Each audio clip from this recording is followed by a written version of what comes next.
In physics, force is any interaction that, when unopposed, will change the motion of an object. A force can cause an object with mass to change its velocity, acceleration.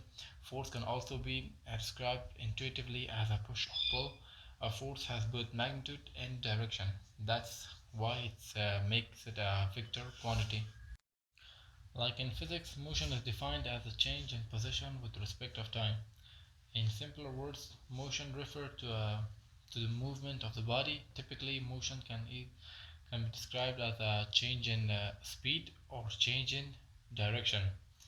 The force has different effects on objects. Like a force can make the body to move from rest position. It can also stop a moving body or slow it down.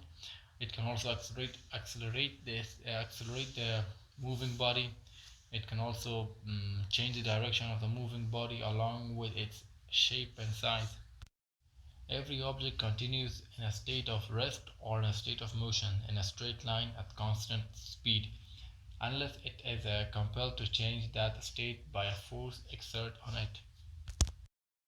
When a net external force acts on an object of mass, it means m, and acceleration of a, that result is directly proportional to the net force and has a magnitude that is inversely proportional to the mass. The direction of the acceleration is the same as the direction of the net force. So here we have an object with mass of 1.5 kilogram, and it has a initial velocity of 8 meters per second, and it has a final velocity of 0 meters per second. So suppose it's a hammer or a sledgehammer that would when the initial velocity is 8 miles per second, and when it hit the object, the final velocity became 0, and the time it takes is 0.1 seconds. So we have to find we'll find the force for this example. So finding the force, so we know that the formula for force is mass times acceleration. So we don't have so we just have the mass of, it means the mass of the object. We have just that, and acceleration is, we don't have the acceleration. So we're gonna find the acceleration, and then we'll find the force. So F equals to mass, we have mass is 1.5 kilograms, and we will multiply that with acceleration.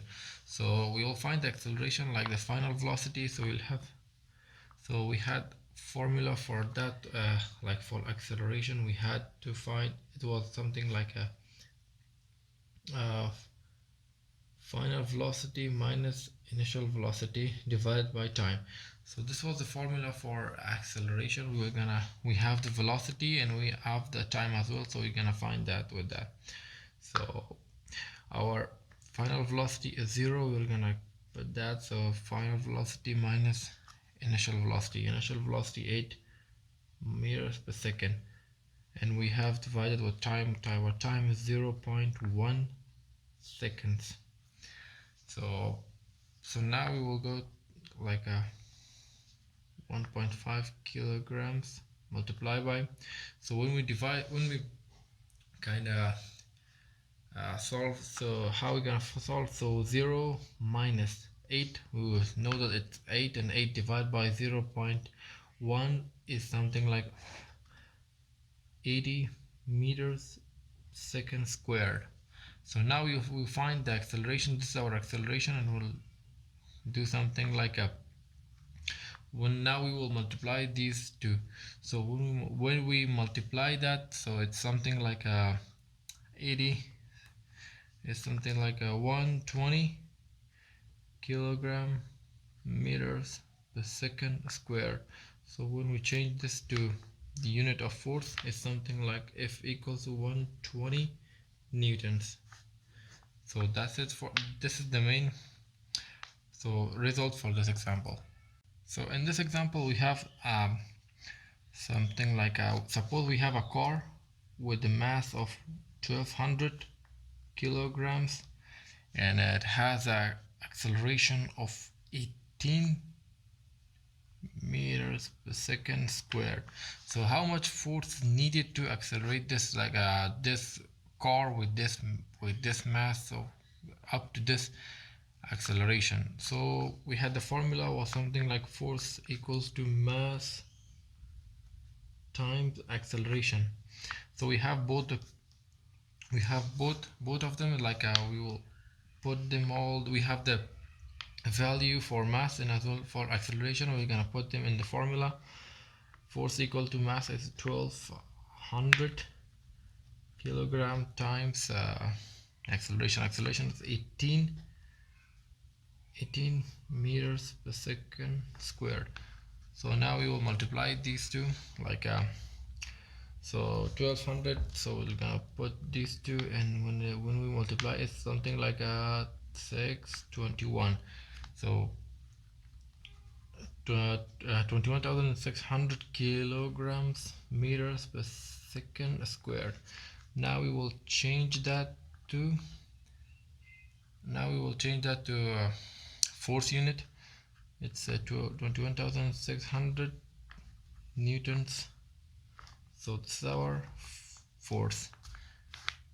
So this much force is required to accelerate this the car with this mass to this acceleration.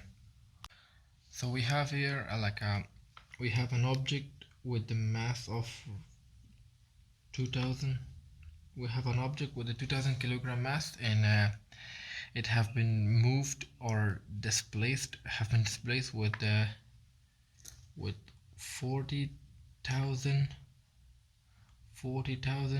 newtons, and we don't know how much have been the acceleration for this, that how much was the acceleration when this object with this mass have been displaced with this force. And we have to the acceleration is kind of missing, so we will find that. So we have the formula, the Newton's second law is uh,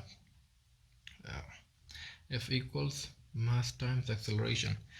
And we so if we see that the things that we got here is not kind of matching the things on the formula, so we have to change the type of the formula to kind of to solve this problem. And for this we have to divide both sides with mass. It means m. So when we do that, it's something like this. So for this, and this mass would cancel with this, and finally the final formula is something like acceleration equals force divided by mass. And we have here, so this is kind of the final formula to solve this problem. So let's put the things we got on the formula. Acceleration equals to, so our,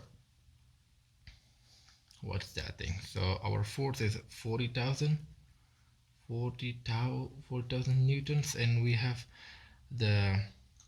our mass is 22,000. It's 2,000 kilograms. And when we will kind of divide this now. So these three zeros would cancel with these three, and something like this in our form. And now, so it's equal acceleration equals to 20 newtons divided by kilogram. So acceleration, so we have to kind of, now we have to divide our unit, I mean the newtons unit. So for that we have to do something like this, like a 20. So newton is something kilogram times meters second squared. So in the bottom we got only kilograms, so this kilogram would cancel with this, and finally we got our acceleration is 20 meters per second squared. So this is our final acceleration for this problem.